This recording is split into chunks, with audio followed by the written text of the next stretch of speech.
A very good morning to you this Thursday, the 9th day of July, and welcome to your new normal, which continues to change by the day. This show walks with you on that journey of adjustments, sharing information, tips, and experiences from different corners of the globe as we continue to deal with the effects of COVID-19 on our lives.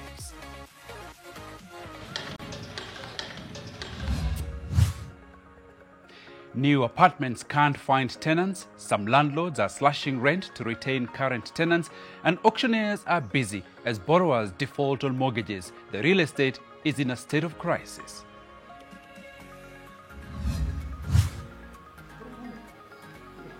Thousands of fireflies begin glowing, producing a spectacle that usually draws crowds of delighted visitors. However, COVID-19 prevention measures have forced organizers of the popular fire festival in Japan to cancel the event.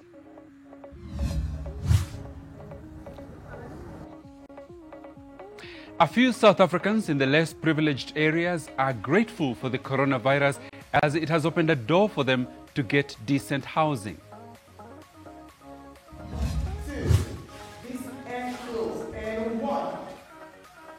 Every week, self-taught Nigerian dancer Daniel Ajala welcomes dozens of children from a poor district of Lagos to his improvised dance studio to teach them ballet.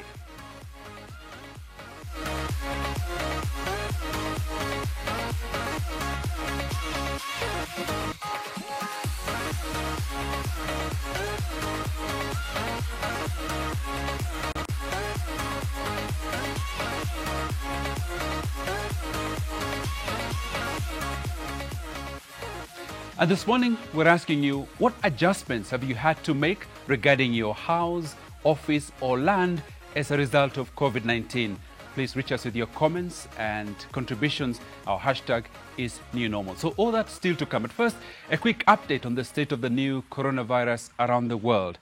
Now, as I speak, at the moment, 12,164,726 people around the world have tested positive for COVID-19. Of these, 7,030,225 have so far recovered, while 552,046 people have sadly died from around the world as a result of the disease. Moving closer home to Kenya, these are our numbers. So 8,528 people have tested positive for COVID-19. 2,593 have so far recovered, and 169 people in Kenya have sadly lost their lives. Across the East African region, to Somalia, our neighbor to the north and to the east, 3,028 people in Somalia have tested positive. 1,147 have so far recovered. 92 people in Somalia have passed on. And in Uganda, our neighbor to the west, these are their statistics. 977 people so far confirmed positive for COVID-19. 904 people in Uganda have recovered from the disease. And as at this moment, luckily, no one has so far been reported to have died in Uganda as a result of COVID-19. Tanzania, since April, there has been no update on these numbers. So it's 509 from the last time they reported people who've been confirmed positive in Tanzania for COVID-19. 183 people have recovered. There have been 21 people who've lost their lives in Tanzania. In Rwanda, 1,194 people who've been confirmed positive for COVID-19. 610 people have so far recovered. And as at this moment, 3 people in Rwanda have lost their lives as a result of COVID-19. Finally, in Burundi, 191 people confirmed positive for COVID-19. 118 have recovered. And as of this moment, 1 person has been reported to have died in Burundi as a result of COVID-19. So that's the picture in East Africa and around the world. But moving on, Kenyans are set to hit the road running in terms of movement in the next few weeks. But there is a warning for all to buckle up and brace for impact. That of further spread of the coronavirus and a threat to lives if all stakeholders do not observe the COVID-19 measures. The transport sector has been stalled at the red light, but as Anita Nkonge reports, even though the green light is flashing, there are several bumps ahead. It has been a state of limbo for the transport sector, and it is almost all systems go, but you're going to have to add a few more things to your travel checklist before you begin your journey. When it comes to public transport, drivers will be required to have gotten a clearance certificate indicating that they have followed guidelines such as fumigation. When they get into the counties, the accountability, responsibility becomes that of the public health officers in the counties, in conjunction with the traffic police, in conjunction with the Council of Governors, to make sure that there is compliance on a continuous basis. Along the transport corridors, we are going to ensure through the various roadblocks that nobody passes, no vehicle, no transport vehicle passes through the roadblock without that certificate. When it comes to passenger train services, the Madaraka Express passenger train will resume on Monday the 13th of July. One train from Nairobi to Mombasa will depart at 8 a.m. and arrive at 12:45 p.m. The train from Mombasa will leave at 1:25 p.m. and arrive in Nairobi at 6:40 p.m. The Kenya Railway shall deploy 10 passenger coaches for passengers with a total capacity one way of 600 passengers. One additional coach is to be used to isolate passengers suspected to have COVID-19. The Nairobi commuter rail service is to link the Nairobi SGR terminus to Nairobi CBD. Services shall run from Nairobi CBD to SGR terminus at 6:35 a.m. every morning and from the SGR terminus to Nairobi CBD at 6:50 p.m. every evening. When it comes to air transport, access to airport is strictly for workers and travelers only, except when travelers need special assistance. There are now measures to minimize contact between crew and passengers at the airport terminus. There will be limiting of physical distance between security officers and passengers and between airport staff and luggage. Phase boarding is to be implemented to avoid crowding at aisles. All crew are exempt from quarantine after any flight if they do not display symptoms of COVID-19 and if there was no suspected case of COVID-19 on their flight. If there is a suspected case on the flight, the crew shall be quarantined at home or at designated facilities. If they test negative, they can resume normal activities. If there is a suspected case on the flight or symptoms detected, passengers that were within 2 rows of passengers with symptoms are to be quarantined for testing. If they test negative, they will be allowed to leave the airport. If positive, they have to remain quarantined in accordance with the MOH. If there are layovers, crew members are not allowed to leave their hotel rooms except in cases of emergency. All passengers are exempt from quarantine on arrival at their destinations if they do not have COVID-19 symptoms. Passengers leaving here, going to other countries, it will depend where they are going, COVID-free certificate is required. If somebody is flying here into our country, it will be a requirement. You must have COVID-free certificate. Yeah? So I would expect that if you are flying out, even for the safety of the other passengers within the aircraft, it will only be prudent for you to be tested. And when it comes to flights that are at night during curfew, we are giving special concessions, special dispensation, that if you are flying at night and you show the roadblock, you show the boarding pass or the ticket, you'll be allowed to go to the airport together with your taxi driver. It is not going to be an easy journey, but hopefully all are aboard for the voyage through these treacherous coronavirus times. Anita Konge, NTV. Langata Hospital Laboratory in Nairobi has been closed indefinitely. The facility was raided yesterday by officials from the Kenya Medical Laboratory Technician and Technologist Board following allegations that it was carrying out fake COVID-19 tests. The hospital is on the spot for allegedly colluding with some Kenya Medical Research Institute staff to charge and conduct unauthorized COVID-19 tests, despite lacking the capacity to do so. Vincent Odwor with the rest of the report. It was an early morning visit by officials of the laboratory's regulatory body. They discovered that Langata Hospital management has been asking those seeking to be tested for COVID-19 to pay 5,500 shillings, then ferrying them in an ambulance to Cambry for the actual test. This is despite the hospital informing the public that the COVID-19 test is available at the facility. We are able to charge them against It now emerges that there was collusion between Lang'ata Hospital and KEMRI to illegally generate revenue from people, even though KEMRI is not supposed to charge for COVID-19 tests. We have also tried to establish if there is any agreement or memorandum of understanding with a public institution that does the COVID-19 testing, but we were able to be given a document which is a subject of investigation as we speak. So the reason why we have concluded to close this laboratory is that they are lying to the public that they are doing the COVID-19 testing while they are not. During the raid, it was also discovered that the management of Lang'ata Hospital had stocked and was using expired reagents for biochemistry tests. HIV syphilis kit from GOK MOH. A number of syphilis and HIV test kits labeled Government of Kenya that are not for sale were also found stocked in the laboratory, despite the hospital being a private facility. We have also realized that they stock and use expired medical laboratory reagents. And these are the tests which are used for the kit, the chemistry tests, and some stains for parasites that they have expired, and we found them being used to carry out tests on patient specimens.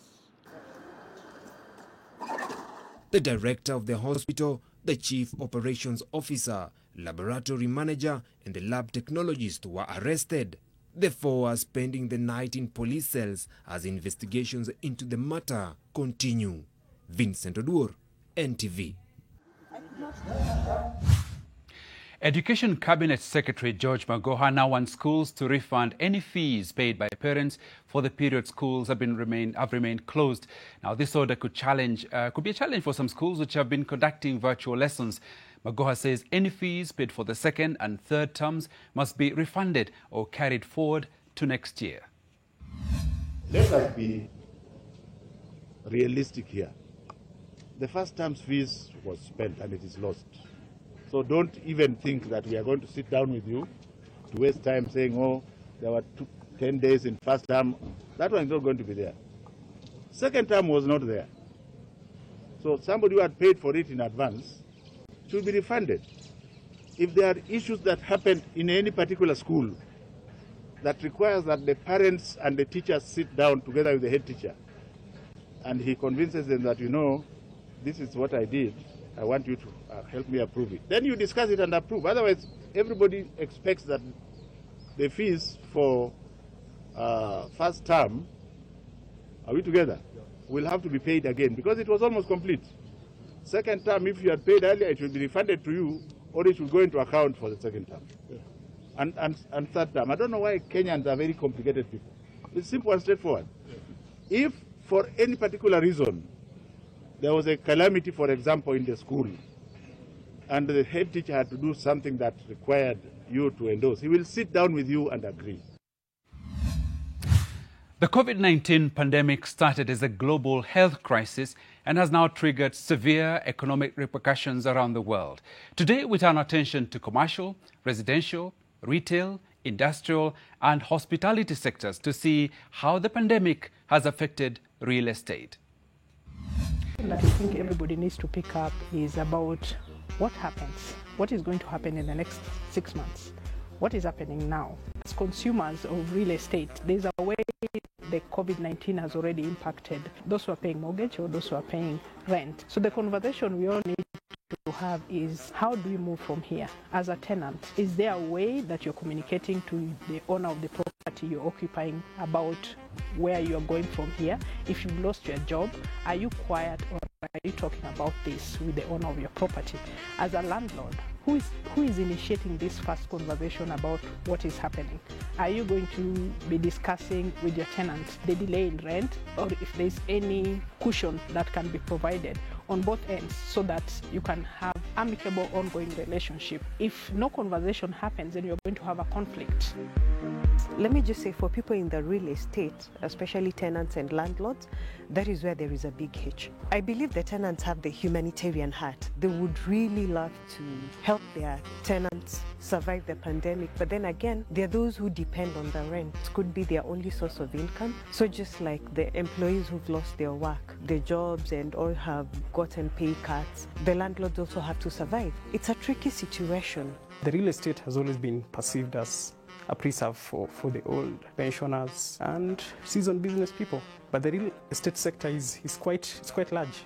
So it still involves tenants, landlords. I would say that COVID-19 has had great socioeconomic impact, specifically on us, the youth. Companies have laid off large numbers of people and businesses are not thriving as they were. So that leaves the youth specifically as very vulnerable. The discussion that we'll be having is which are those plans that we can come up with so that it can create that enabling environment for us as the youth to still look at real estate as an opportunity post this pandemic. If this is their source of income, if I'm going to say maybe my tenants are supposed to stay rent-free for 3 months, what do I have to cushion me in terms of the taxes that I'm supposed to pay? If you're not cushioning me, then it's going to be hard for me as a landlord to waiver that rent. Because whether I own a property in Kibera, whether I own one in Lavington, at the end of it all, the cries of the tenants are the same. At the end of it all, paying the rent becomes an issue. That is something that didn't come out clear, and it still hasn't come out clear. Maybe it's time the government listen to what the Landlords Association said. We really don't know what the landlords are also going through. So probably there's need to have maybe the tenants, the landlords and the government to sit so that it becomes a win-win situation. This challenge is affecting everyone, but at different levels. Okay, so time to look at where you live, where you want to live, what land you want to buy, and what property you might want to acquire, and see how the pandemic is impacting that. Now, I've got a panel of experts from the sector to help us with this discussion this morning, and also to share their tips and words of wisdom to you who's considering maybe making some investment decisions in real estate. First guest is with me here in the studio, Mr. Gekonyo Getonga, who is a director, Kenya Private Developers Association. We're also joined via Zoom by Mr. George Washuri, who's the CEO, Optiven. We will also be speaking to Wambui Kenya, who's the Vice President and Partner Engineering at Andela. Lee Mushiri is an architect and developer, also joining us via Zoom. And finally, we also have Julius Amboko, who is the NTV Business Editor. And then we also have Mugure Njendu, who is the President of the Architectural Association of Kenya. So we've tried to cover the whole sector. Now let's get into the discussions. Let me start with you, Bwana Gekonyo, from where you sit, just briefly. Just give us a bit of a snapshot, or maybe even before that. Let's look back to the good old days, before the pandemic. What was the sector like from where you stand as a developer? Definitely the sector was very vibrant, and we had started picking up from the time of after the 2017 elections. So the sector was now a bit on the up, and a lot of developers had started started constructing the houses that were still they had started designing, and so the sector was very vibrant compared to 2018 and 2017. But then now we have seen a bit of a slowdown. Okay. But I think COVID-19 is not all gloom. Let me come on to that in a moment, just to hear what the others have. Mr. Washuri from Optiven, from where you stand, what was the picture like in January before we entered the pandemic? Just a snapshot of the real estate sector.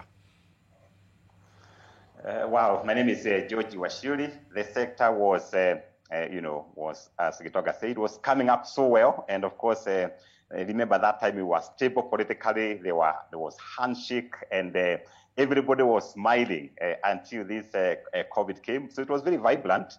And of course, we have seen a bit of slowdown as of now.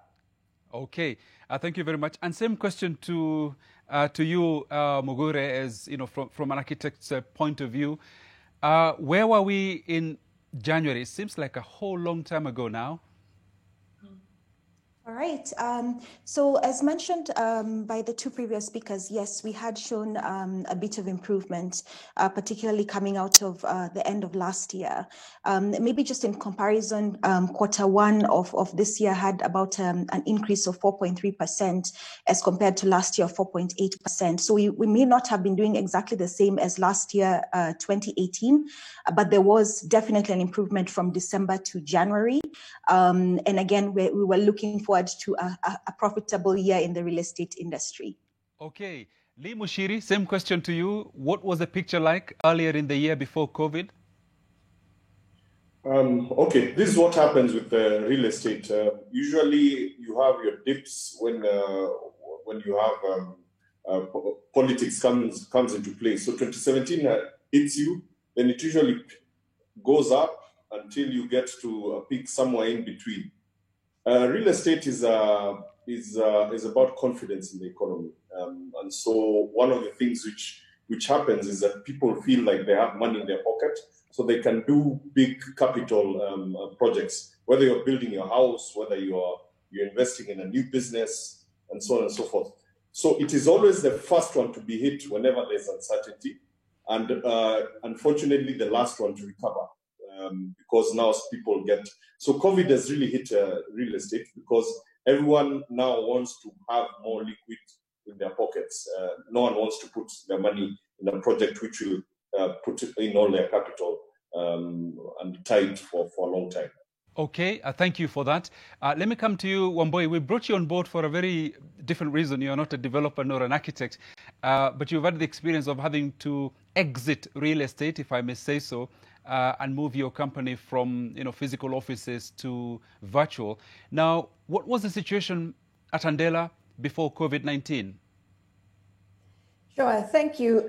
So just by way of introduction, Andela is a global technology company that was created on the premise that talent is evenly distributed, but opportunity is not. So our business model is essentially we find and assess senior software engineers, and we match them to full-time opportunities embedded with global engineering teams as remote and distributed team members. And while I mentioned remote and distributed, we invested quite heavily. We're currently in 7 countries and have over 1,000 engineers, and in total about 1,500 employees. 6 of those countries are in Africa. In the context of Kenya, we invested heavily in a large campus that essentially was going to help us scale to over 1,000 employees. But as a remote and distributed company for our customers, we had it in our roadmap that we were ourselves going to become remote, and COVID-19 precipitated our decisions towards that. Prior to COVID, we were really looking at how can we maximize the space that we were in, just to try and lower costs as well. I think 2017, 2018 was named. That was when we were heavily investing in renovating our space. But we've made the decision. We made the decision as lockdown happened that we were not going to go back to our offices, and in the process of divesting of the leases that we currently were holding in Kenya, as well as in Nigeria, Uganda, and Rwanda. Oh, okay. And now let me turn to our resident economist, our business editor, Julians. Morning, Julians. Now, from you, give us a snapshot of the sector's contribution or impact on the economy. I mean, Lee there spoke about investor confidence, which had come back now that we were quite a few years away from the previous election. What role was real estate playing at the beginning of the year in terms of our economy? Right, many thanks, Warongo. Just to say that, the real estate sector is very critical in the Kenyan economy. It has many forward and backward linkages if you look at the whole value chain in terms of employment creation, as well as utilization of some of the inputs which come from various sectors. But I think it's critical just to go back and say that despite the green shoots that we were seeing in 2020, real estate in the lexicon of COVID-19 had a pre-existing condition, and we have covered extensively the issues of a glut in segments of the market and how that was impacting the sector by way of weighing down prices. So even even before COVID hit, there was already indication that there was a bit of fragility within the system. But aggregate, of course, it plays a key role in the economy. It is a key driver of employment. It's a key driver of output. And many now having to defer or delay their project in one way or another. Clearly, we are feeling the ripple effects in terms of the loss of jobs by way of the informal economy, the loss of jobs as well as in the formal economy. And we are just keen to see the government has rolled out a raft of measures by way of stimulus. Is there anything that could be real estate specific coming forward? We just don't know. Back to you, Joe. Okay, thank you very much indeed. Now, Mr. Washuri, let me start with you now. So let's come into where we're at. The pandemic hit us in mid-March. What has been the impact from where you sit?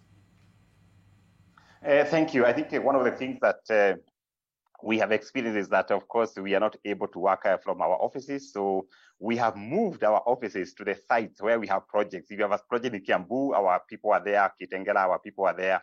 And we have found ourselves, doing virtual managing of teams and virtual, and also encouraging our customers. We used to drive our customers to the site. Nowadays, they don't want to enter our cars. They have to drive themselves, who can drive to the site. And we have seen a lot of changes, and this is the new normal that we used to wake up early in the morning, go to the offices. All of us, Optiven, we have a lot of employees, and we have to distribute ourselves to different projects. And this is the new normal, whereby we urge our customers to come to the sites. So this is the way to go, and I think it's working for us somehow, because we focus on residential properties, and I've seen a bit of spike on residential properties, especially open spaces. Thank you. Okay. Now, Mugure, are architects busy at the moment? So maybe just to put things in a bit of context, just in terms of AAK and who we represent, while it's the Architectural Association Kenya, it actually has a broad membership. So we have architects, engineers, town planners, we have quantity surveyors, we have construction project managers.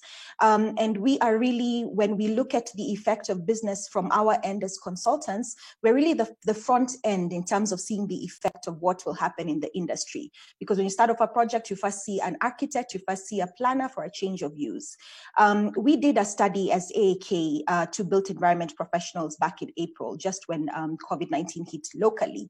And we asked our members how they have been affected by COVID-19, just so that we can understand, because whatever is affecting us as professionals will hit the real estate industry in another 6 months, 9 months, however long it takes for designs to be done, for plans to be approved. Our members noted that about 87% of them have an increase in terms of inquiries, clients walking in and asking, I'd like to engage you as an architect for a project. Additionally, about 30% of projects were completely stalled from our membership survey, and about 63% of projects completely slowed down. So that's the kind of impact it's been having on the consultant side, and of course that effect will be felt across the value chain. Okay, thank you for that. Abona Gikonyo, from your perspective, in terms of effects, right now from a developer's point of view? Certainly the effect for the developers, especially of multi-dwelling units, which are, I would say, is apartments. There has been a slowdown in demand for it, and what developers are adapting to that by sort of starting to lower the prices. If you drive around Kileleshwa, Kilimani, Lavington, you will even see signboards saying 15% discount on some of our projects.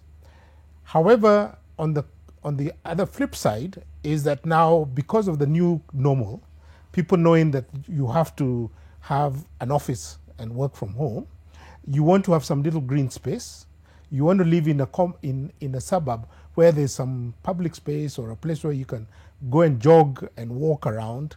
I saw the other day something saying the demand for dogs has now gone up. So you need to have a place where you have a dog. So what means is that the various areas that are selling land, there's been a very big increase in demand for land, for development. So people want to build their own houses. And when they want to build up their own houses, they want to build it with new designs. They want to have a bit of open space. They will have to include space for the children to be able to study from home, and everyone will try and include a study. Okay. Or office. Yes. Julius, I'll draw you in a moment, but Lee, a quick comment from you in terms of the impact now as we speak. You're an architect and a developer. Yes, I'd like to echo a bit of what Gitonga has said. What happens again? I like looking at the macro level. You start getting people resetting their lives, and one of the first things they want to look at is where am I living today? And if I'm living in an apartment, is it a sustainable place? Maybe because of the uncertainties brought about by the fact that your job security is not as good. So a lot of what is happening now is that people are trying to get into neighborhoods which are very planned, so that you can work from home. You can take a walk outside, even in times of whenever there's a curfew. You still have some space to walk around your homestead, or even if it's in an estate. How you are going to go to the office while still seated in the comfort of your house. So a lot of reset is happening, and you're feeling it also on the ground, both as architects and as a developer. Yeah. Okay, let me bring in Julians, who will also, in the course of the discussion, have questions for the panel. Julians. Right, thanks, Joe. I have a question for the panel because by way of stimulus, one of the proposals or one of the directives which has been given by the government is an amendment to the RBA Act such that retirees or pension holders can access up to 40% of their accrued benefits for home purchase. And the idea here is to try in one way or another to stimulate demand. I'm just curious to know what the panel thinks about this whole provision and how this is likely to impact the sector. Perhaps I can start with the Gikonya in studio. Okay. I think we are still waiting to see the effects. You see, a lot of the people who will be able to access those that money will be people in the much older generation, and they will not be looking to purchase a home. They would prefer to build a home. So the question is, once the regulations are then released, because you first of all have a legislation, but actually how to operationalize that law is going to, we're waiting to see what's going to happen in the details. And so therefore, I think we are not going to see an immediate effect on that. Also, not forgetting that the number of people who have actually saved with these pensions are not that many. I think when you look at the Kenyan population that is in the employed sector, we are only 2 million out of a workforce of about 18 million. So the effect might not be as great as expected. Great. Muguri, your thoughts? So I think just going back to something that I think Julian said about a glut in the market, I think that's really maybe the starting point, which is yes, we could make financing more accessible, but currently in the market we do have a glut in terms of both residential and commercial spaces. Right now we're seeing that in most mid-end markets, Kilimani, Kilaleshwa, they're recording a negative price of appreciation in terms of rentals. So we have to think about what is existing in the market, even as we provide these incentives, and really deal with that issue of the glut. And that's just talking on the residential side. On the office side, on commercial side, Nairobi has about 5.6 million square feet of office space as a glut, that's unoccupied space. Well, Shiuri, if I could come to you, the Treasury tells us that as far as this provision of 40% accessing of accrued benefits to purchase a house, it is capped at 7 million shillings. Many are questioning who exactly is being targeted in this. What are your thoughts, Shiuri?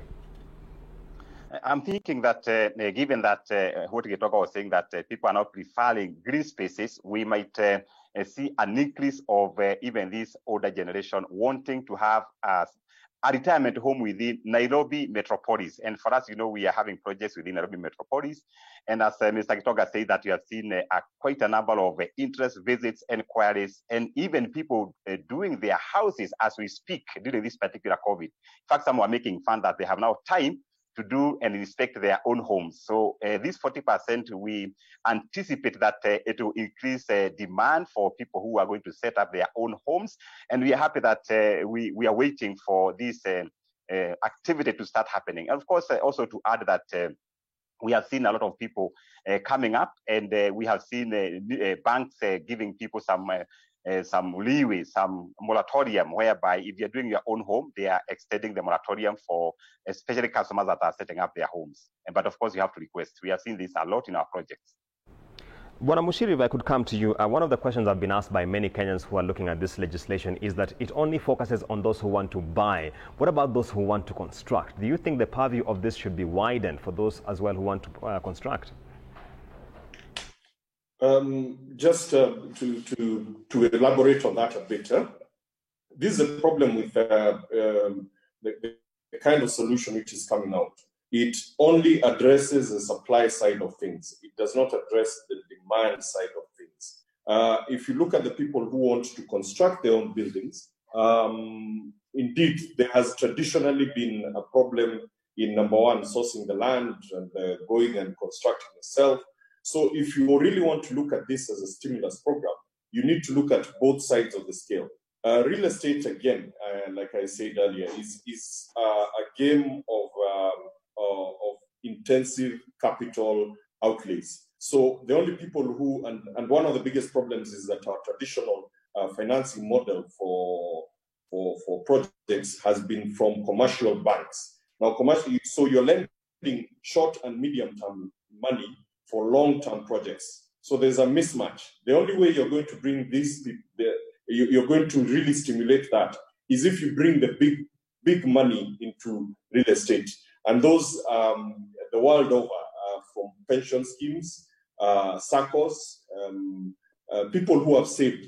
So the same money which you're being asked to access 40% of, why don't you allow the same RBA laws cap any pension scheme from not doing beyond 30% of their total investment?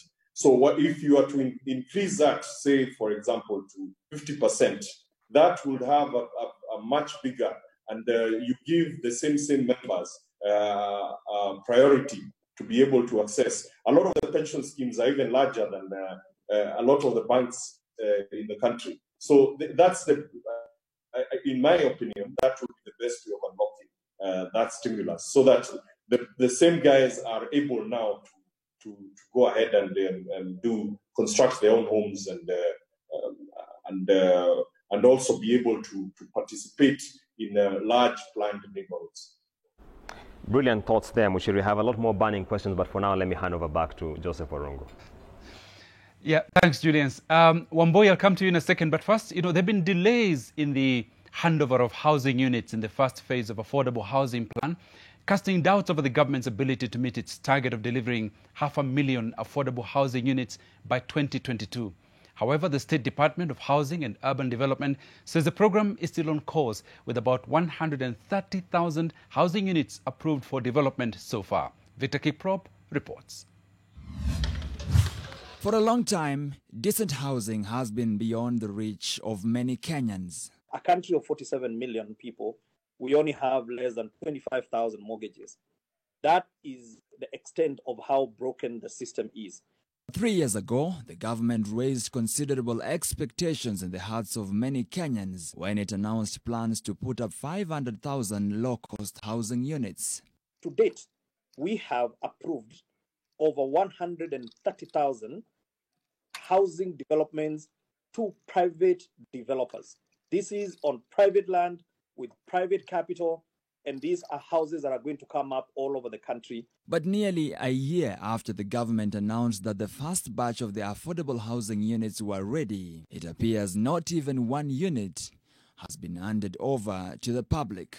The titles for Park Road are not yet ready for us to be able to issue them to potential homeowners and to banks to be able to charge mortgages. So these are some of the delays in which that we are saying, yes, the houses are completed, but some of the processes are still not in place. In the meantime, developers including Royal Group, which is putting up a 720 10-block housing development in Ongata Rongai, says it will continue partnering with the government to deliver the dream of affordable housing in Kenya. For us, it is to take all our brothers Kenyan to a next level We want them to own a house and live a good life. The pricing of the house is from 3.2 million. That's per house. That is, it is much below than even what the government affordable housing pricings are. The Affordable Housing Program was launched in December 2017 as one of President Uhuru Kenyatta's 4 pillars of development. Victor Kiprop, NTV Business. Okay, now, Gikonyo, so you're shaking your head while this report was playing out. What thoughts were running through your mind? Well, it's the affordable housing program is really for government to provide the enabling environment to be able for private sector to be able to deliver on housing. It's a bit worrying if the government says that they are having delays in processing the titles to be able to sell the property. So if a government has challenges in processing titles, what does that mean for a private sector developer who has to deal with government? So that's, for me, is the worrying thing. Oh. Yeah. Okay, well, more on that in a moment. But first of all, let me come to you, Wambui. Now, Mugore was talking about some of the empty office spaces that we now have, mainly as a result of COVID-19. You, as an organization, took a conscious decision to vacate office space that was the equivalent of offering accommodation to about 1,000 people. Why did you take that decision? Yes, it was always in our roadmap to try and think about how we become remote and distributed. Our initial business model was one of training, and we were training at scale. And so taking up a space that was going to grow to 1,000 employees, we were at 600 at our largest at some point last year. But it didn't make sense because it was actually constraining us. If we find senior software engineers in Mombasa or in Kisumu, we were forcing them to relocate to to Nairobi, in order for them to be able to be part of the Andela network. By releasing the space allows us to be able to support our engineers from their homes. And what we're finding is that the infrastructure that caused us to really be worried and invest a lot in physical office space, so internet and power, have actually been, in a way, very, very encouraging, because we were able to really transition, forced by the lockdown, but certainly allowing us and encouraging us to be able to then make this decision long term. So it allows us more freedom in where we hire from, as long as our employees are able to have the infrastructure to be able to work and be online for their customers. And so it allows us to grow Andela in as much as we're not growing in a physical space. Has there been a downside fully virtual? There have been some challenges. I have to be honest that there have been some bumps along the way. We went from supporting 7 physical offices, actually 5 physical offices. We were practicing in Ghana and Egypt around having remote teams, and had learned a lot around what does that mean in terms of the devices, what does that mean in terms of the support. In Ghana, there's still some power issues. So we're learning a lot even in the context of Nairobi. The one thing that we found that has benefited our employees is the lack of a commute. In the past, we had people coming from Rongata Rongai, coming all the way to the TRM, where our offices were. And so now that's been reduced in a way that allows them to be more productive as well. But we've overcome many of the challenges, particularly around internet and power. Now, what about the cost? Was there a saving when you moved from physical space to virtual space? Yes, there'll definitely be a cost reduction, one that hasn't been realized yet, even as we have to divest the physical assets we had in our commercial leases. But that's also something that we're reinvesting for our engineers in terms of the ability to acquire better bandwidth in terms of internet, as well as being able to afford better housing that is in the line of better power.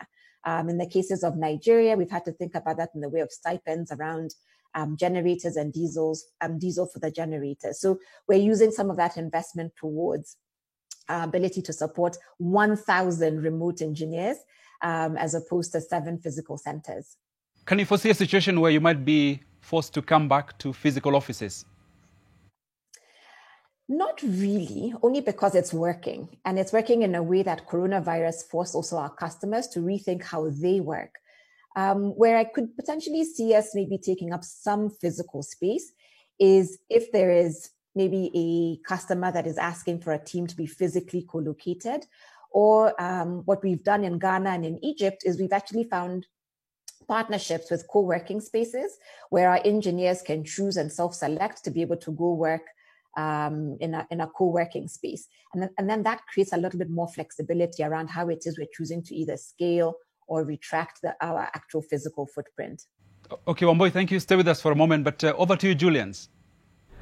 Thanks, Joseph. And just getting back to the conversation about affordable housing, and to throw a question to the panel, perhaps I could start with Mushiri in this case. Let's talk about the Kenya Mortgage Refinance Corporation, because this has been a subject of going discussion. And in the budgets for the financial year 2020-21, which was tabled just last month, the Treasury Cabinet Secretary did indicate that there's about 2 billion shillings of seed capital already put into it. How do you think the KMRC will change the landscape, Mushiri? KMRC is an idea whose time it should have come a long time ago. What has happened in the industry? It will play the role that, for example, Kenya Reinsurance plays for the insurance sector, so that you have a primary and a secondary mortgage market. Now, a lot of that, again, is going to mean that you have long-term in the sector, so that you're able to support more, and you take your mortgage levels to single digit.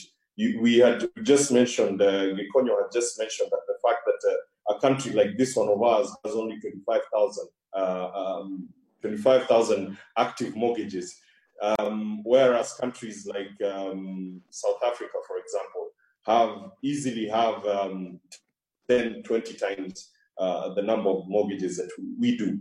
So this is going to be a real game changer. We only hope that it will not be held up in the bureaucracies of government, and we hope that it's something that completely changes the game on the supply side of things. So I think it's a wonderful idea, and I hope that it will be effected as quickly as possible. Washiri, to come to you, right now if you go to a bank, the maximum duration they can give you for a mortgage, I think, is about 15 years. When you look at the KMRC, what are some of the expectations in terms of, when you talk about this long-term financing, what would we be looking at? I think it's important to make our mortgages longer, just like countries like Japan, whereby even generations can be able to hand over the mortgage. So we are looking at 20, 30 years, so that the repayment of a home, it's affordable, especially to the normal employee, somebody in career. They are able to pay the mortgage amount just as they are paying rent, because currently mortgages go for 5 years, 10 years, or 15 years. But you say the repayment discourages a lot of people. And of course, other than just having these mortgages available, we also need education, because generally most of Kenyan people, they fear loans. They believe in savings. They save until they buy their own property, which may take a long time. So we are thinking that this KMRC will help a lot of our people to be able to acquire homes at this particular time. On the KMRC? I'm saying that KMRC is, once it's activated, we are hoping that it's going to work quickly. It's going to help a lot of our people to acquire their own homes. But I think we request the government to activate it as quickly as possible. And I'm happy that they are partnering with the banks to be able to give a long-term loan facilities or mortgage facilities. And that's the only way we can be able to capture most of our Kenyan people who are eyeing and desiring to have their own homes. Thanks, George Ochiuri. Mugure, your thoughts on the same? I think I'll just echo what Mushiri and George have said, is that fundamentally the idea of Kenya Mortgage Refinance is actually, it's a good proposal, it's a good idea. And I think the most important thing to put in perspective is the reason that people rent in the cities, because it's costly to buy. So even when we're talking about affordable housing and talking about buying houses, the preference of most of people in the urban areas is to rent. And it comes down to one basic thing, which is affordability of finance. So until we really address that matter of the cost of why the cost of finance is so expensive, the issue of buying homes will still be a challenge throughout. Gikonyo, to come to you on this subject and really just to flip this question, if you look at all the banking statistics, because banks release their quarterly results every so often, when you look at the book of non-performing or bad loans, the chunk of it is with real estate. And many will tell you that even if we wanted to advance more capital to the real estate sector, there is the risk consideration we should be having. How do you think the landscape is going forward, especially within the context of the KMRC, Gikonyo? I think in the context of KMRC is what we need to see is a lot of funds being made available to SACCOs. The SACCOs are the ones who are going to unlock the real estate in terms of home ownership. The banks are still going to be very cautious in terms of lending to real estate. I think we've got to be, viewers have got to understand the KMRC will not actually be lending to individuals. What they are doing is lending at a concessional rate to the banks, and then the banks and also SACCOs, and then those SACCOs will then be lending to individual homeowners. I see that the SACCOs is one of untapped way of financing real estate, and that's why we're going to see maybe there is going to be a great increase in access to real estate financing from SACCOs. In fact, although you see that there are only about 25,000 mortgages, there are a lot of people who have financed their housings from SACCOs. In fact, SACCOs have funded more to real estate for individual homeowners more than the banks. So even if you find somebody is building, you'll see that he has borrowed from his savings and from his guarantees from his other people. So they are not using their house as or land as security. Just to stay with you, because if you table that argument of SACCOs, which I have tabled before to a government official, and the reply that I got, which I think made sense, is that if you look at the financial architecture of SACCOs versus that of banks, of course, banks are a lot more advanced and more sophisticated. For example, banks have the Kenya Deposit Insurance Corporation. If a bank goes under, you are sure your deposits are guaranteed. SACCOs don't have that, and that is why the government is more inclined to go with SACCOs. Don't you think the government is tabling a fair argument here? Yes, it is definitely tabling a fair argument, and you can see that there is a growth of a lot of SACCOs, even though there are some that are housing SACCOs, although some of them are going down. But obviously the SACCO, you just have to be able to get proper supervision of these SACCOs and ensure that there is good governance, and we will be able to grow this market. What do you think about the role of SACCOs, especially given the number of Kenyans who are in these savings and deposit cooperative societies and the role it plays in real estate? Sorry, just repeat that question. What are your thoughts in terms of the role that SACCOs play as far as driving the real estate sector is concerned, considering the number of Kenyans who are active in the SACCO movement? It is a great, it's a great opportunity because you see SACCOs also will be able to take care of those people who are not in the formal sector of employment. You see, the banks are more geared to lending to people who are in the formal sector, somebody who's got a pay slip and is getting a regular income. But what will happen is the SACCOs will be able to lend according to your contributions and then of course and also because of the guarantees from other members. So there is definitely a bigger potential growth from the SACCOs. Let me cross over to Mushiri. And Mushiri, my focus now is on the subject of when you talk about SACCOs and what Gikonyo has just mentioned, that they require that you be active in depositing with them. And many will tell you that this becomes now a hindrance as far as the ability to tap into capital is concerned. Don't you think this is a challenge perhaps facing the real estate sector and how we can access credit for the same? If you using the same question that you've asked, if you check the government's own portal of Bomayangu, by my last count, had I think 300,000 registered users, and these all had been pre-qualified in one way or another, and they were already even putting in their money. There's a thirst in this country for very affordable and good quality housing. And unfortunately, no one is tapping on that. Yes, indeed, if you look at our current demographics, where the millennials don't really, we've done projects where we thought that the millennials would be rushing for the houses, but they are more interested in renting. But it does not negate that fact. So your SACCO is already knows its members. If it's the police SACCO or the teachers SACCO, they already know their members, and you can draw a line. It is almost risk-free, and then you're also going ahead and saying that these people are going to guarantee each other. If the person who knows me most is my friend, the person who is going to come and guarantee me, there are cases on this Grameen Bank and so on. So if you look, if you remove the risk factor, then putting money where the SACCO is actually going to unlock this sector a lot more than trying to use our traditional banking models, because the traditional banking models are basically, first of all, they're developed in the Western world. I am a director in my firm, yet I cannot borrow because I do not have a regular payslip, as opposed to my staff who can borrow anytime. Now, this is fact. This is something when I walk into Stanchart and they ask me for my payslip, and I tell them, hey, you lend to my people, why can't I also get?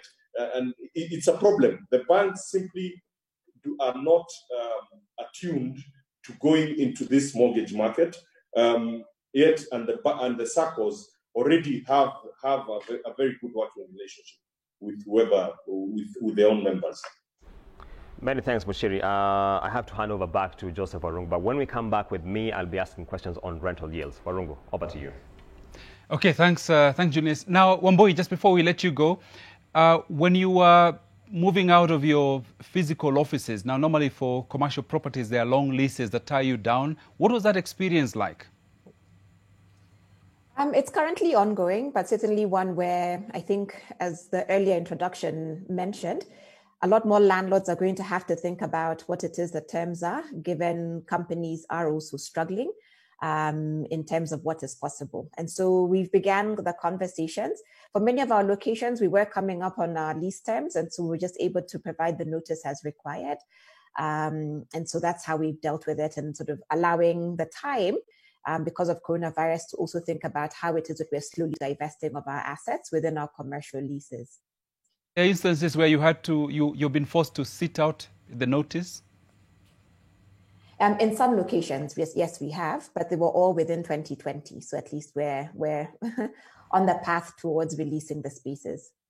And now, with the virtual experience, what happens to that water cooler moment where people can gather at a desk at a common point to eat common chips and to share? You've lost that. That's a great question. Culture in a remote setting is a very important topic, and one that a lot of companies have to factor.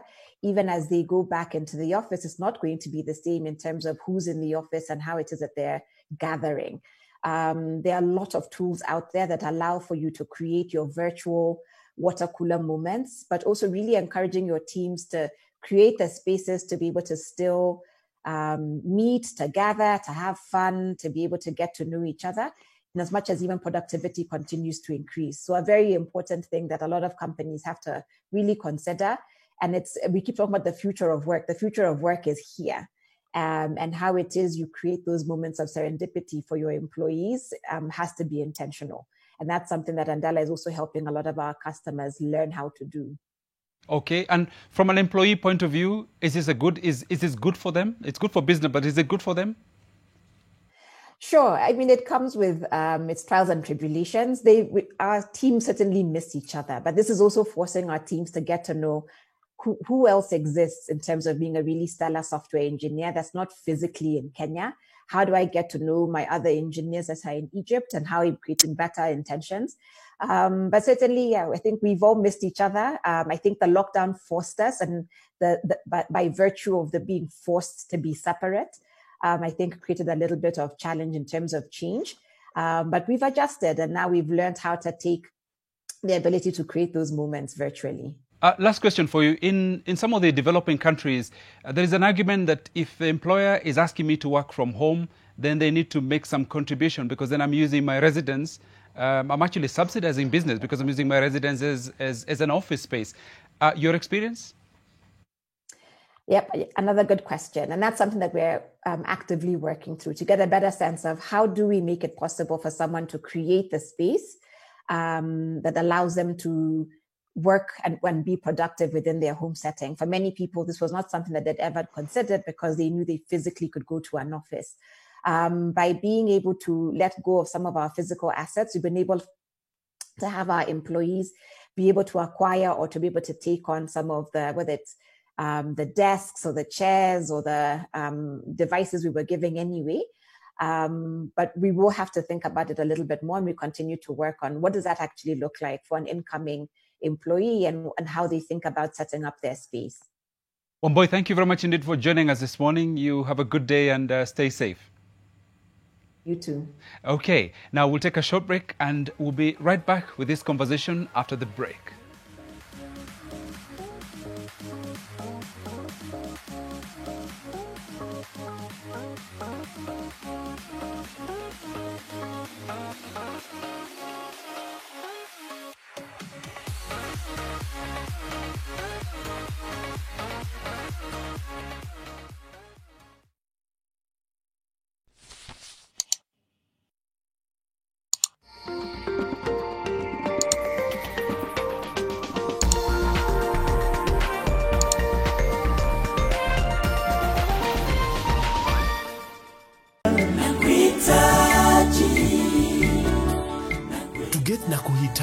By Eric Smith, dial star 811 star 933 hash. To get Asante by Pamba Mteule, dial star 811 star 934 hash. To get Fanyia by Jerila, dial star 811 star 933 hash. Skiza na Nation. Sports, a unifying force and a vehicle for change. COVID-19 has not only disrupted training and the sporting calendar, but livelihoods of Kenyan sportsmen and women. Hopes and dreams asunder. How does Kenya's sports industry move forward? Join us at the next edition of the Nation Leadership Forum on Thursday, 9th July at 7:30 p.m. as we tackle the impact of COVID-19 on sports. Nation Leadership Forum. Engaging society, impacting the nation. On Unscripted with Grace. My son is already staying with my folks. I'll give up my daughter for adoption and I commit suicide. I had a plan. Never underestimate the strength of a recovering addict. They've walked roads you couldn't imagine. As she shares her story, it will sound almost like it's off a movie script. I sold even the wardrobe doors of my house. At that point, I even found a buyer for my passport. Did you know passports are bought? And she's here to share with us her journey to recovery. So I hope you will be empathetic, you will stay there and listen to it and hopefully learn a thing or two. Join Grace Msalame this Saturday from 8 p.m. This is Fact Finder from the BBC. Why are there fewer oncologists in Africa and what's the impact on cancer treatment? We tell you what we found out. The numbers are not enough, but of course they are helping to provide a quality cancer treatment to our patients. This immigration scam goes viral online. We found out how it started and why some people fell for it. And protecting public safety or endangering human rights, we look at how facial recognition technology is being used around the world. Enjoy the naturally appealing taste of our unique fruit blends. Represent who you naturally are with Juice Drink. Naturally ours with no added preservatives. A quality product from Bidco Africa.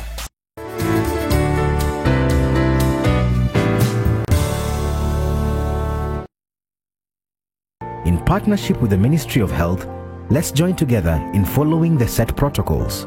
Wear your mask, sanitize, maintain social distance, and have your temperature checked each time you visit our stores.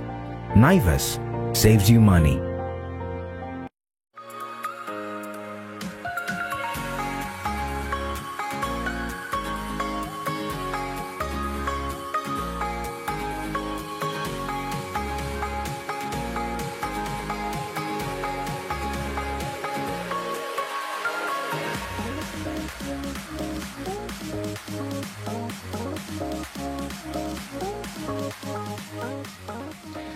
Welcome back to Your World, and this morning we're looking at the impact of COVID-19 on real estate.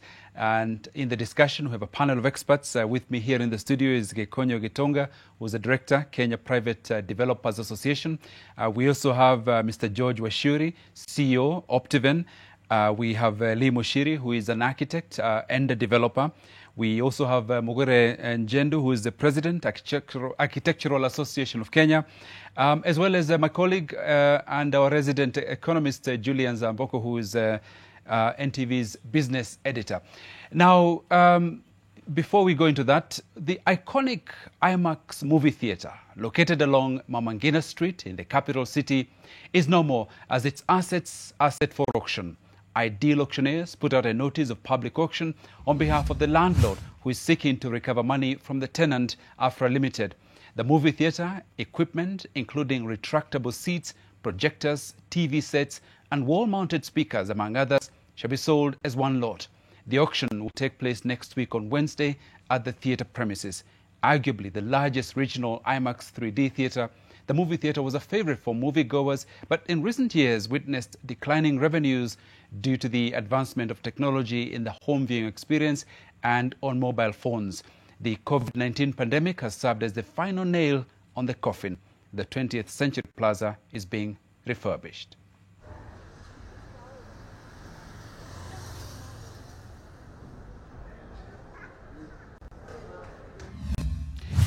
Now, maybe briefly, I want to find out from my panel, how much of this can we anticipate to see? Auction notices pinned against buildings and offices. I think I'll start with you, Gekonyo. Are there more to follow?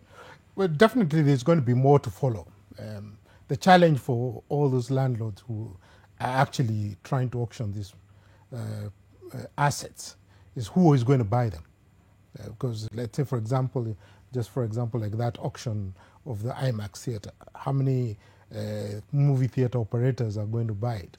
Unless if you're selling it as a lot. So you might have to end up breaking up the assets and auctioning. And being over my 30 years of being a commercial agent and a property manager, I've only gone to the auction once or twice. Because in the end, you never get what you are seeking to recover. In fact, you will find that in most cases, the auctioneer will still send you a bill saying that the cost, what they recovered, was not even enough to pay themselves. So I avoid the auctioneers as a plague. Mogure, your thoughts on this? Hard times for businesses. Okay, so I think just as Gekonyo said, I don't think it serves it serves the industry as a whole, seeing it going down this way. But I do want to note that that post-COVID, we did have a declining situation. And I remember last year jokingly saying that, half of the newspapers are auctioneer advertisements. So I think we have to take a critical look as a country across all sectors as to how we can revive this economy, not just in the real estate sector, but entertainment-wise. We've not even begun looking at how hospitality will be affected. As we're talking about real estate, one of the very vibrant sectors in the last few years in terms of development has been in education, in the education space. We've seen a lot of private investment into education. That's going to change moving forward. So it's not an ideal situation, but I think we are resilient and we do hope that the sector will recover. Mr. Washuri, your thoughts on this? It's a wake-up call for the landlords. I think this is not the right time to call up auctioneers. The best time is negotiations. Sitting up with the tenant and discussing the way forward. And you have seen a lot of business people sitting down with their landlords, especially commercial centers, in the restaurants and other facilities, negotiating on how to defer either rent or, of course, awaiting the recovery after COVID. And this is the way to go, and a lot is happening. So maybe advice to landlords, I think this is the wrong time to engage an auctioneer. And also, Lee Mushiri, your contribution on this? Auctioneers will not resolve the underlying problem. You still have the same people who when you're evicting a tenant, you're going to replace him with another tenant. The same part, you'll still encounter the same problem. So I see, I'm concurring with what my friend Washiri has said. Indeed, the best way to go about it is negotiation. See how you can defer, how you can, all the way from the bottom right up until the financiers for the projects. I think this is the way to go. It is a completely unprecedented scenario. No one would have predicted. If anyone would have told you that you are going to close down Nairobi, close down all bars, stop transport in and out of Nairobi, somebody, if you'd have said this 6-7 months ago, somebody would have thought that you're out of your mind. So indeed, we are living in unprecedented times. It calls for unprecedented measures. I hope that everyone who has a stake in the industry is going to look at it this way. Okay, one final issue before I bring in Julius. Now, to the panel, I want us to look at the behavior of the consumer or the ordinary Kenyan in terms of how they're responding in real estate terms to this pandemic. Who's moving where in terms of accommodation? Who's looking for what kind of property? I'll start with you, Mogore. What's been your experience as an association and also personally? Okay, so I think that's a very good question to ask to find out the emerging trends during COVID-19. On the office side, I think Wambui has covered quite a bit on that. Everybody's relooking the live-work model. From an urban planning perspective, that's actually one of the preferred models of planning spaces, which is you have areas that are zoned as mixed use and allow somebody to live and work in the same area. From the residential perspective, I think we have seen a number of people move out of their rental spaces, either because they've been laid off or because they're taking a part salary and moving to cheaper houses and homes. Additionally, we've also seen a lot of the youth move back into their parents' homes. People who work in our offices, whether it's as graduate architects, interns, some of them are making decisions to just cut on their costs a little bit more, where we've allowed them to work from home, but they're still taking the decision to move back in with their parents. So these are some of the trends we're seeing in terms of movement around those spaces. And where are they getting the money? I'm sorry, I didn't get that question. So, this is actually for Optiven. Just wondering who is buying what kind of what trends are you seeing? A lot of Kenyans out there, looking for residential places whereby they have green spaces, they can be able to set up their own homes. And I've seen a lot of movement from the area near the CBD, the upper markets, and we have seen a lot of middle level moving away from the city within the Nairobi metropolis, Kitengela, Kagudoro, Thika. So we have seen a lot of movement on that. But of course, you know that it's not all gloom. There are people who are making money. There are people who are supplying all these PPEs. There are some industries that are thriving. The gaming industry, the health industry. There are industries that there are people out there making money. Of course, when they make money, they also want to invest because at this particular time they can be able to negotiate, they can get good deals. And for us at Optiven, we have seen the spike upwards, especially for our projects within the metropolis, those who are gated communities. So it's not all gloom, and doom. So there are people out there who are also taking advantage of their industries. So given that one is not doing well, doesn't mean that another is not doing well. Of course, for us at Optiven, we are working from home almost 70%, and we have seen people working from their county. Somebody went to home, they have a laptop or they have a smartphone, and they are able to transact while at home. Very interesting times. Thank you. Okay, same question to Lee. Kenyans have this peculiar habit of going out to look for beacons, looking at land and things like that. What's the movement from where you sit? What's the trend? What are the trends? A few.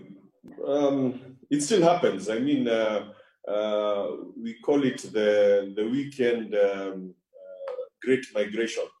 What happens is that whenever a Kenyan gets a few shillings, they want to buy a small piece of land somewhere. And unfortunately, what has ended up happening is people who have bought plots in Kitengela, in Kamulu, out of town. And there, of course, the investment is with the background that you want, first of all, this to appreciate in value, and you also want to put up a home there later. But the problem is that it ties up a lot of your capital at that particular time. So what is going to end up happening is this, at an individual level, COVID has exposed us to the uncertainties of you not knowing whether you'll have a job today, tomorrow. So many industries have been hit, the hospitality industry. We read a lot about how the media has been hit. And this uncertainty is forcing people to have a serious rethink about their own lives. Now, what is happening, I've seen a lot of this is, like Washiri said, people are going back to the county. If I have a laptop and my job is, I'm an architect, I can operate from Meru or from Kisii. If I have a good internet connection, if I'm living within the city, I start asking myself hard questions. Where do I live? And in this place where I live, is it conducive to my whole well-being? Am I near an entertainment place? Am I near a hospital? Am I near the nearest school? And if I'm sitting in the house, can I go to the gym within 5 minutes? Can I go for a swim? Can I go and enjoy a green area? Can I go for a picnic within my own where I'm living? So these are hard questions which are going to come up. And what I can tell you for a fact is that business will not be as usual for a lot of developers. This thing of having your 1 acre and you fill it all with parking and you put up units. So when there was curfew, somebody is asking himself, the smoker is asking himself, where do I go for a smoke? Or you want to, Gitonga talked about walking your dog. When it's curfew time, where do you take your dog? Where do you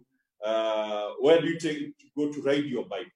So there are all these questions which are going to come up, and they're really going to impact on how we live and how we work in the near future. Okay, and to you, Bwana Gikonyo, let me vary the question slightly.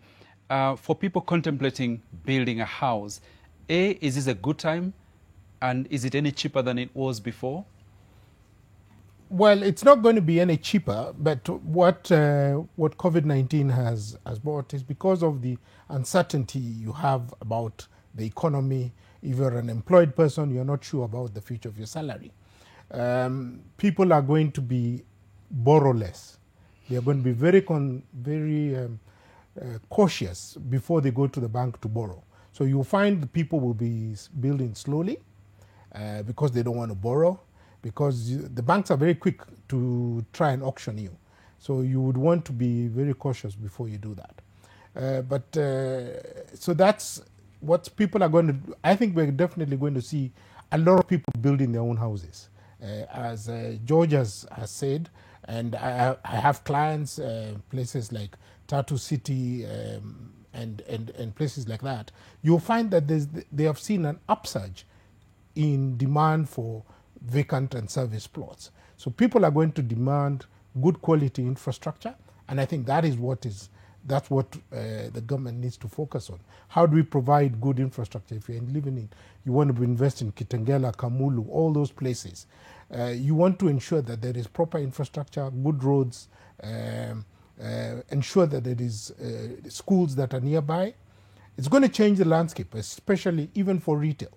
You're going to see much smaller shopping malls, what you call neighborhood malls, which are where there is convenience retail. But the big winners, even in this during this COVID-19, is people who are developing industrial properties. Because industrial properties means that now there is going to be a lot of e-commerce, and definitely there is demand for warehousing. So there is some positive aspects of COVID-19. Julian, over to you.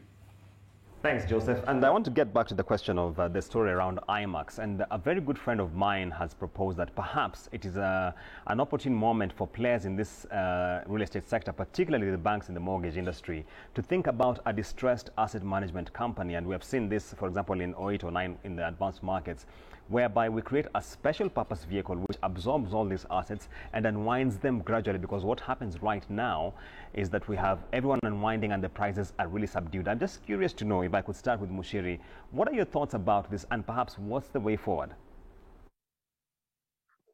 As opposed to what is called venture capital, those are called vulture capital players. They don't have a good name, but it's an interesting way to look at it.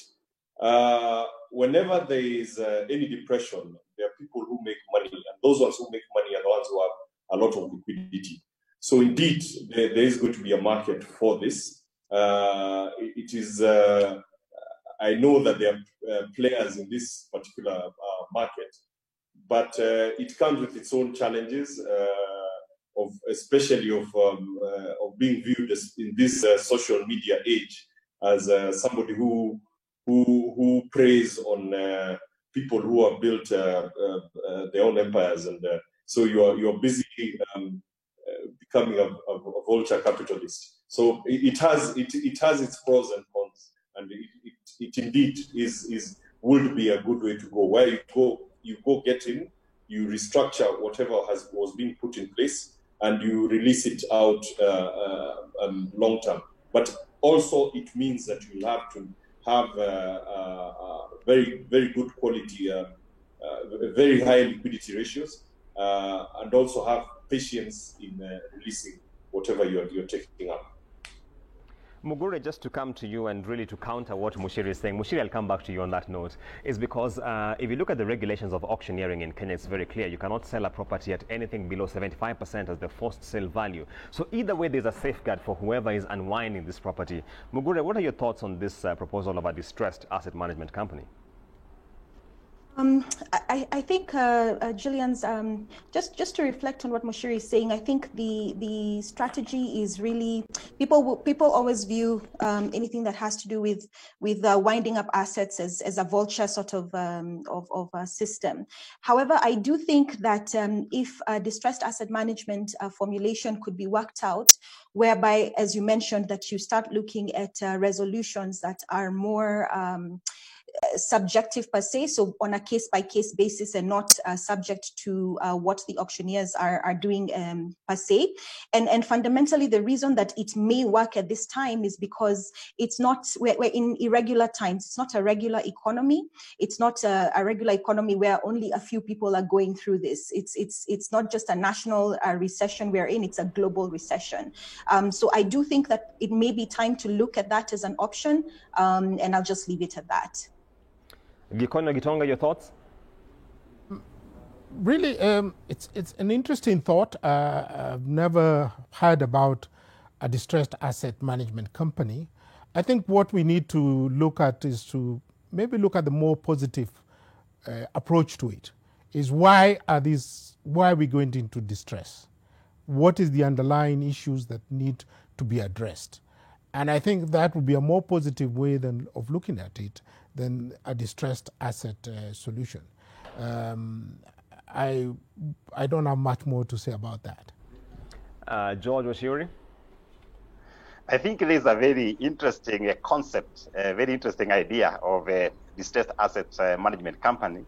However, I think we need to rethink or retweak, especially for the banks, on how they manage the distressed assets.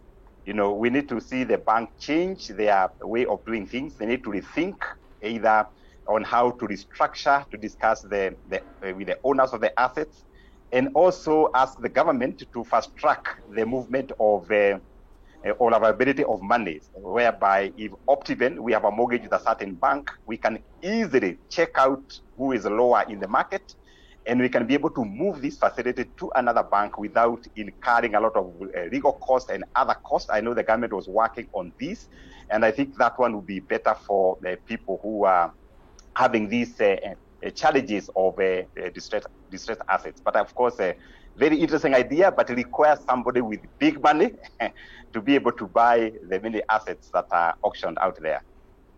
I want to come to Mushiri, and Gikonyo has said we need to figure out exactly why these people are under distress, and I think the reason is out there. If we look at the numbers, we have rental yields which have come significantly low in this market. We're now talking about an average of, I think, 7 to 8%, but you're the experts, you can tell me. So if I was taking a mortgage 5 years ago and I was hoping to service this based on rental yields, definitely now I'm in a position where this has been really undermined. What do you think is the way forward? Because many investors I talk to now are telling me that real estate is no longer an asset class they want to look at by way of rental yields. Mushiri?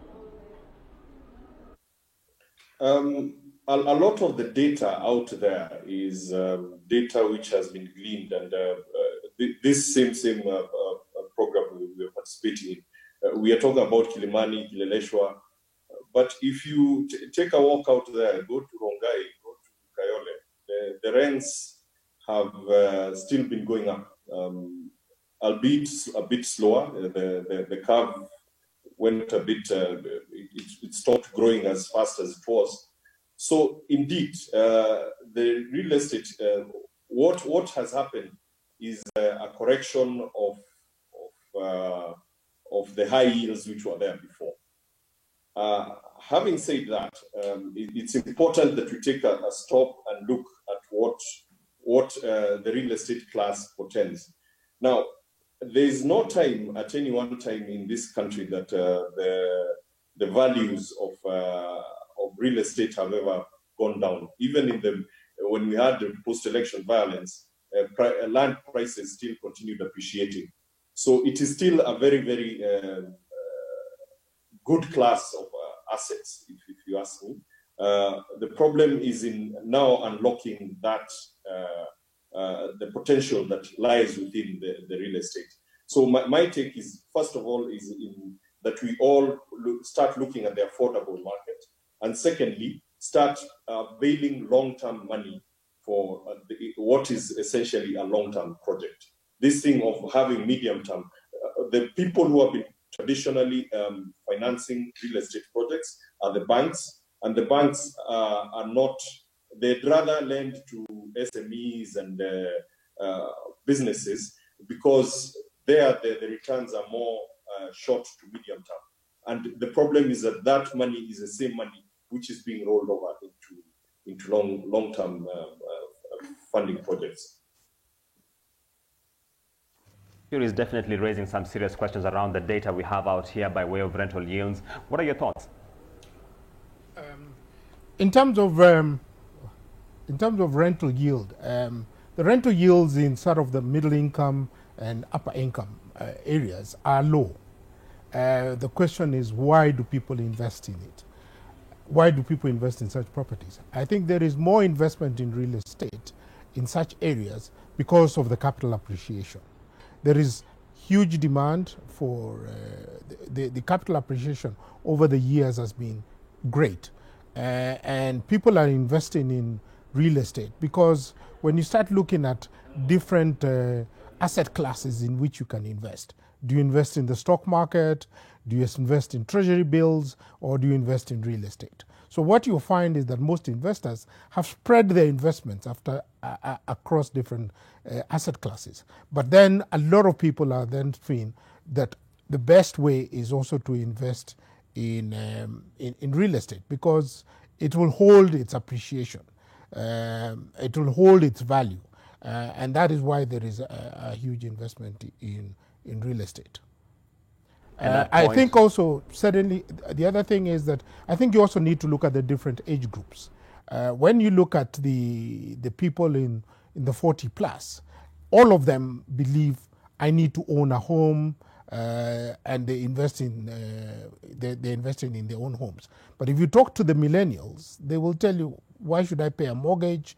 Why do I need to own a house? I can pay rent and live where I want. So there is a different, depending on various different age groups.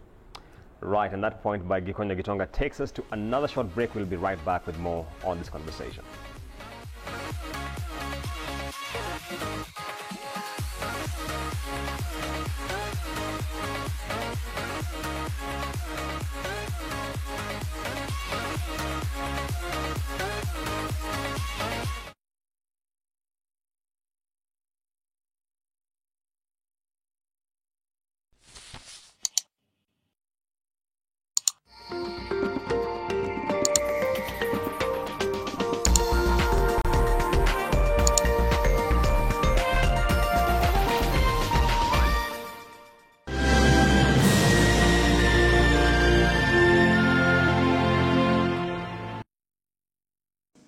Ukiambiwa 1 plus 2, 10 marks.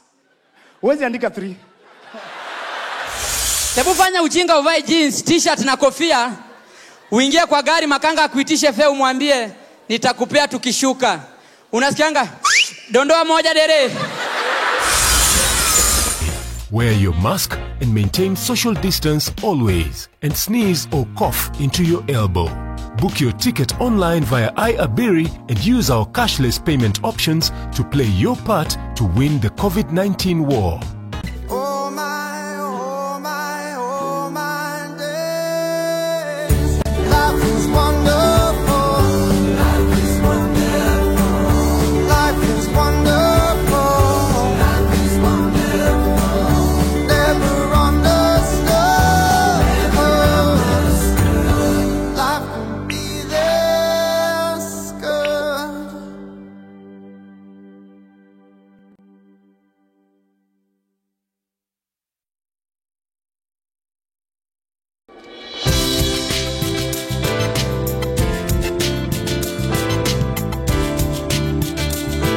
Chuka University is the ultimate choice. With the state-of-the-art learning facilities, comprehensive curricula, you are guaranteed to achieve your career dreams. Our vibrant student clubs will nurture you holistically. Join our September intake and experience world-class training. Chuka University. Knowledge is wealth.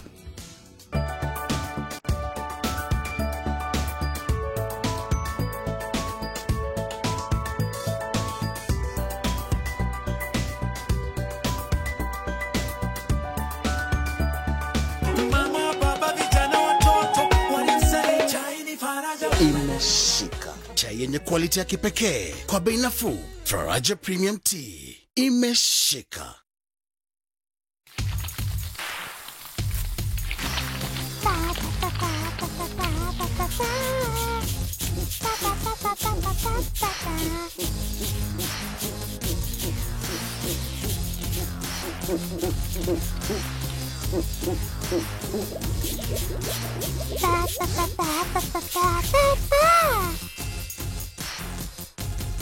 Kumbuka, unapojilinda unawalinda wengine pia. Tuko pamoja kwa hili. Do you need to send your parcel or document during this period? The Nation Courier Services, with over 15 years of distribution experience, will deliver it for you. We deliver to every corner of Kenya. Due to our strong distribution network, have overnight door-to-door service and same-day intra-city service with the security and safety of the client's shipment guaranteed. Your parcel is our priority. We'll deliver it for you. Contact us for delivery on courierservices@ke.nationmedia.com or call 0719 038 739.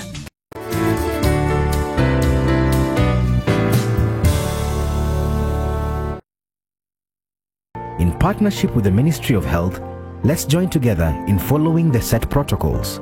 Wear your mask, sanitize, maintain social distance, and have your temperature checked each time you visit our stores. Naivas saves you money.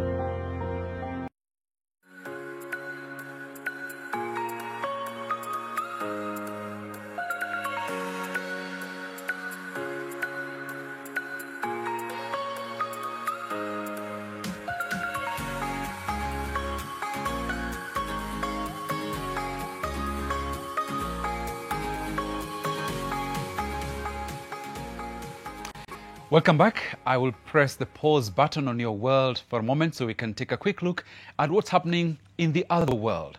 As the sun sets in the Japanese town of Tatsuno, thousands of fireflies begin glowing, producing a spectacle that usually draws crowds of delighted visitors. But this year, the dance of the insects is being performed without spectators after coronavirus prevention measures forced organizers of a popular firefly festival to cancel the event. The decision may have disappointed fans of the brilliant bugs, but it provides an unusually serene atmosphere as the insects blink on and off, appearing to dance through the black night air. The natural spectacle lasts just 10 days in early summer and is the final chapter of a firefly's life. One of the people involved says, when we have lots of fireflies, we get a spectacular landscape full of lights, with both stars and glowing fireflies reflected in the water.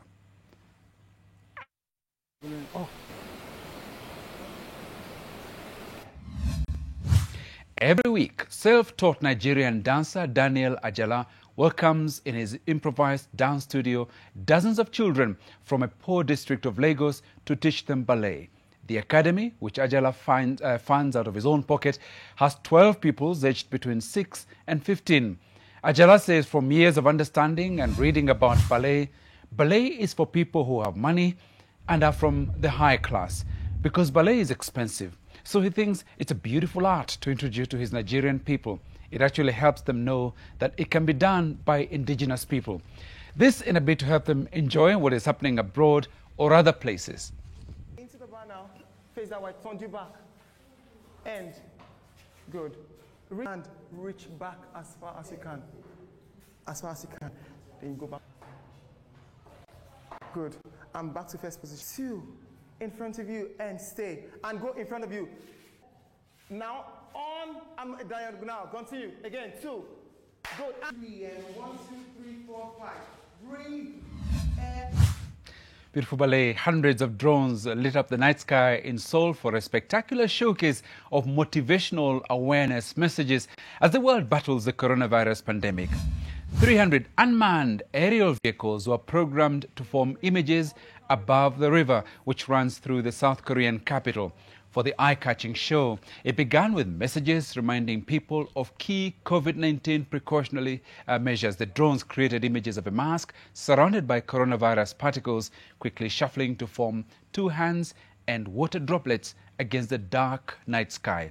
The 10-minute show shifted to messages of gratitude for medical personnel in the front lines of the pandemic, as well as all South Koreans for their collective efforts.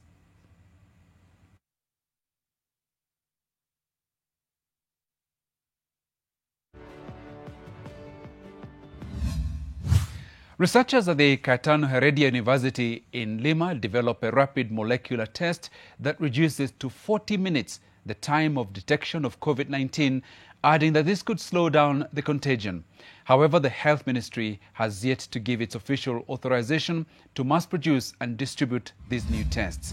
Instead of doing a PCR test, which is the conventional method that cycles temperatures, that has a much longer reaction time of approximately 4 hours, they instead use a technology that is based on the amplification of DNA at a single temperature.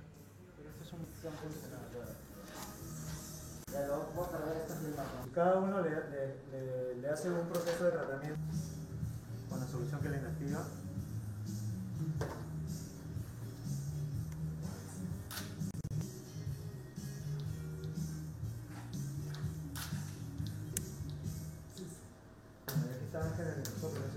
Entonces agarras un tubo, la muestra de salida, ponte la muestra.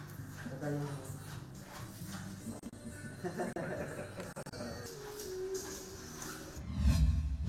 70 wood cabins have been put up in the Wilkesbridge informal settlement outside Johannesburg.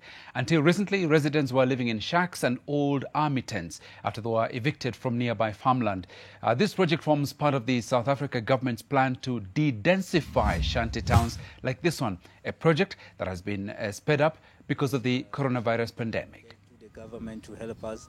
So now we are happy they have heard what we are crying about, so they are coming to help the community. This coronavirus is not good, but I like it, because if it's not coronavirus, I think government, you can't get any exchanges. So coronavirus, at least you make something. Yes, as because we normally have a cold front, so now it's better than in the plastic or in the tent.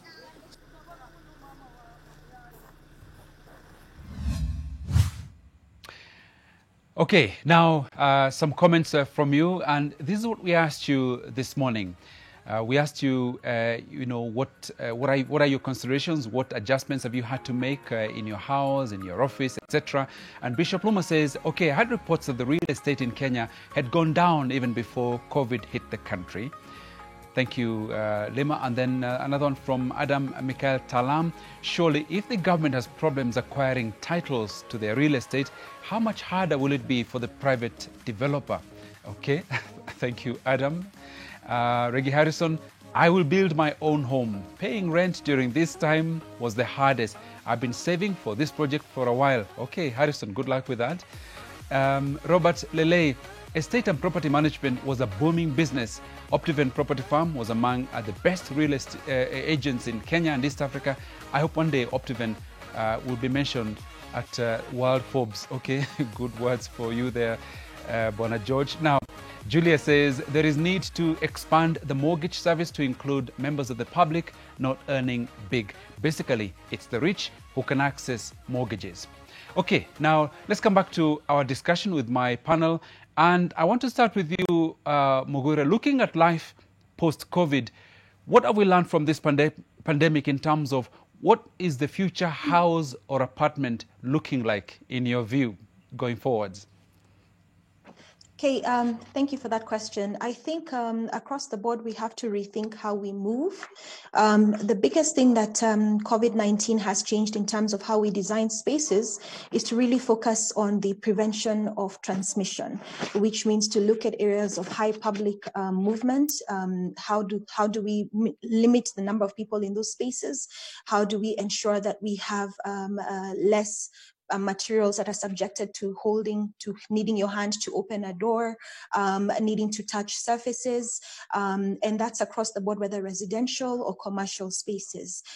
In residential spaces, I think that we all need to go back to ensuring that we're living in healthy homes. And by healthy homes, I'm just talking about simple gestures in design, which is a house that is designed to ensure that there's good natural lighting, a house that's designed to ensure there's good natural ventilation. When we're looking at houses in urban areas, looking at how many people we're putting in multi-storied residential units. When you look at the office side of things, I think we're going to need to relook how we move in office spaces. Do we now need to have a separate entrance and entry? Do we need to ensure we have doors and windows that we can perhaps open not with our hands, but maybe with a foot mechanism or another mechanism? Do we need to look at elevator limits, elevator capacities? And really, is this the new normal? Because even as we're talking about office spaces, we'll no longer go back to the same capacities. I mean, we're looking at dealing with this pandemic until there's a vaccine. We can no longer look at offices going back to the same capacity. So will we now look at working in shifts to ensure that there's limited spaces, limited working people in the office spaces? So the redesign will have to primarily deal with prevention of transmission. Okay, thank you so much. Now let me turn to you, Lee.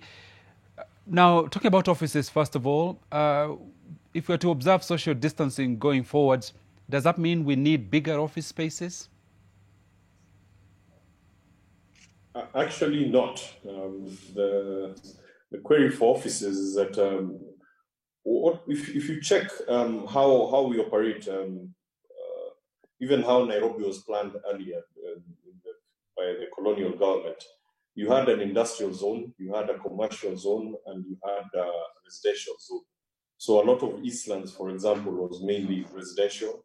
The industrial zone, of course, was industrial area, and the commercial zones were a few around the town, Pangani, of course, CBD, Westlands, and so on and so forth. So what is now happening is that a lot of our industries are primarily service oriented. So instead of the office becoming larger, we've been told by our panelists there how their office has now become virtual. So the need for large large offices is gradually going. In fact, it is not gradual. It is immediately from now henceforth is really going to not be as much as the need won't be as much as it was in the future.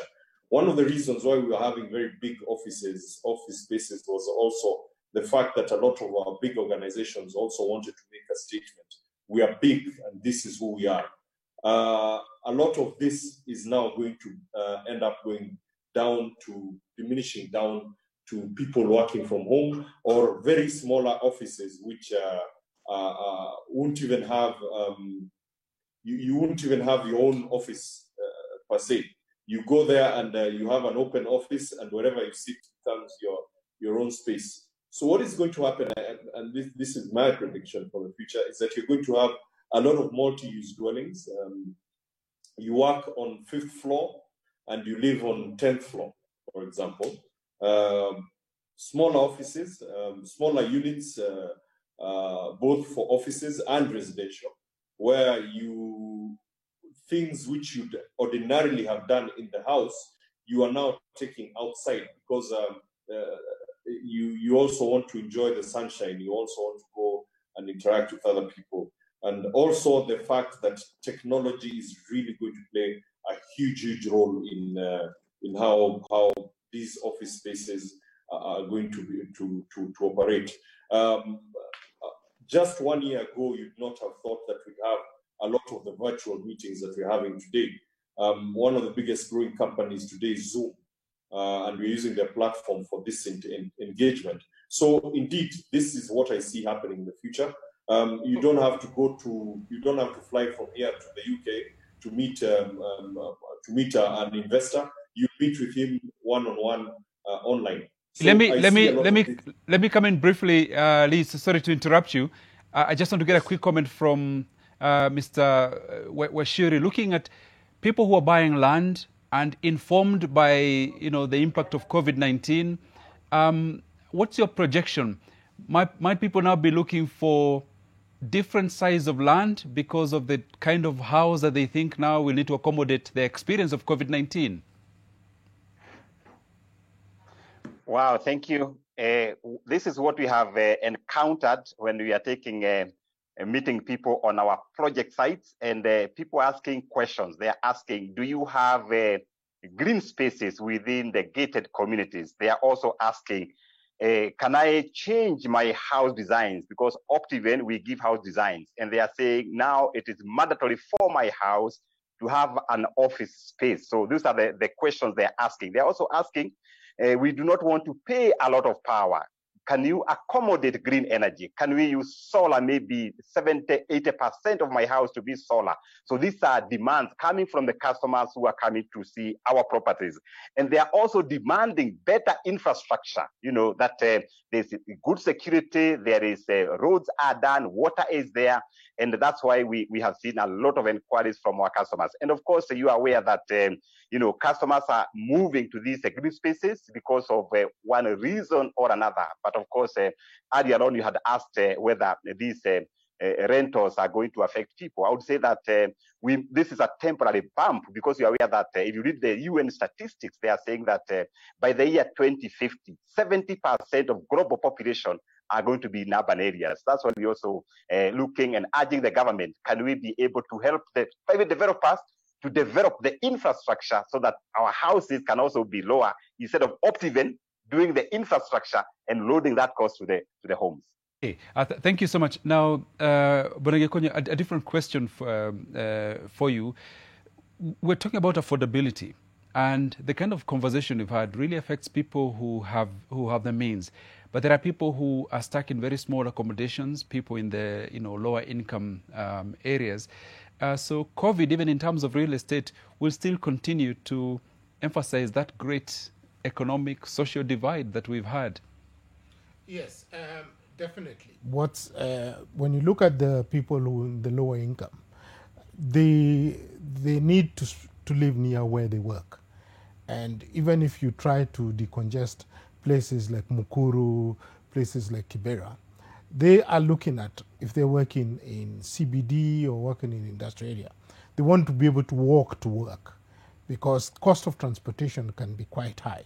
So we need what there's need is to develop, to invest a lot in infrastructure, invest in a lot of non-motorized transport.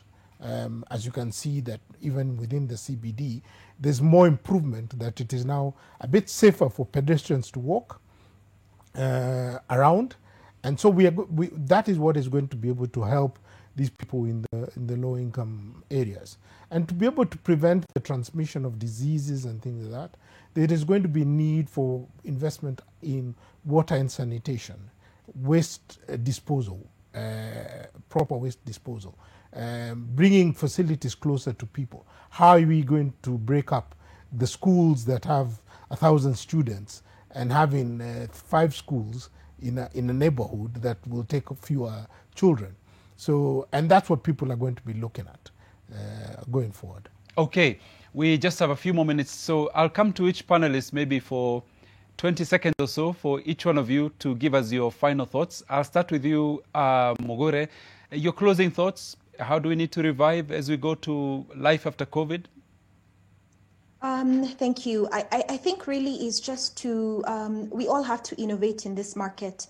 I think one of the things that history has shown us is anytime there's a great depression or global issue, there are always companies that come out quite aggressively on the other side. So we need to be able to change with the times. There are certain industries that are doing well, industrial, healthcare, to look at how we can be innovative around those industries, and really just to be a resilient nation per se. You know, in essence, we all have a contribution towards coming out of this safely. We have done our part as an association, including providing guidelines for planning and design of COVID-19 quarantine and treatment centers. And this document is actually available for free to public and private sector healthcare providers, worked in conjunction with Kenya Healthcare Federation. So I would say we need to be resilient. We need to remain innovative and relevant during this time. We shall come out of it. Okay, and briefly to you, Lee, what needs to happen for people to have the confidence to come and knock on your doors as developers looking for property and so on? COVID has presented us with a disaster. And whenever you have a very big disaster like this, you need to, like good minister says, you need to behave abnormally. So indeed, as developers, we will need to change how we relate to the space in terms of designing our urban spaces. It is no longer feasible to be doing a 4-hour commute from your place of work to your house. And so there are things which will need to really reconfigure completely as developers, as architects, and as urban planners. Okay, and in the final 15 seconds, Bwana Washiri. Well, thank you. I think as developers, as Kenyan people, we need to adapt the technology, the new ways of doing things. Number 2, we think differently. Number 3, we be very innovative. And of course, we get in touch with our customers, in touch with our employees, even if we are working virtually. It's very, very important to encourage them, to inspire them so that they keep the hope alive, because this thing is coming to an end. We have to spread hope across each other. Thank you. Okay, Bwana Gikonyo, there are powerful people watching this program, authorities. What would be your word to them in terms of creating an enabling environment? Just very briefly as we close. I think anyone who is in power has realized that we have to invest seriously in infrastructure. We have to invest in healthcare facilities. We have to invest in digital connectivity. Those are things that now reliable internet connection. It was great to see Telecom yesterday launch the loons. So that is where it's got to be. The thing is, what's life after COVID? The question is, when does COVID end? I think that's going to be the very big challenge. It is going to be, we have to be ready for a new normal. Okay, thank you very much indeed to my panel, Gikonyo Gitonga here, George Washiri, CEO Optiven, Wambui Kenya, who joined us earlier from Andala, Lee Mushiri, who is an architect and developer, as well as Mugure Njendo, who is the President, Architectural Association of Kenya, and my colleague Julian Samboko, who is the NTV Business Editor. That's all we have time for. Tomorrow, we're looking at COVID heroes. Who has been your hero during this season of the pandemic?